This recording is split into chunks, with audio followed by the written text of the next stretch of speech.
Hello friends, வணக்கம். ஊருக்கு வந்தாச்சு. ஊருக்கு வந்துட்டு ஒரு ஃபங்க்ஷனுக்கு போயிட்டு திருப்பி அப்படி என் ஃப்ரெண்டோட சொந்தக்காரங்க ஃபங்க்ஷனு.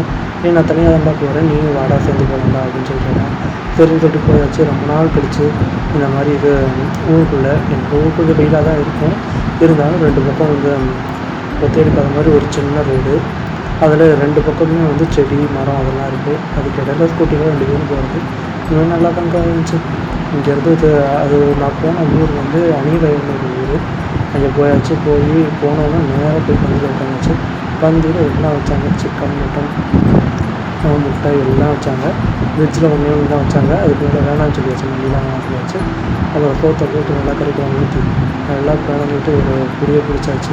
இந்த இவர் தான் என் ஃப்ரெண்டு. 2 பேரும் ஒரு புடியை பிடிச்சிட்டு அதுக்கப்புறம் அப்படியே ஃபங்க்ஷனை முடிச்சோன்னா மொய் எழுதிட்டு இடத்த காலி பண்ணியாச்சு. அப்படியே வந்து வீட்டுக்கு போயாச்சு. பாய்.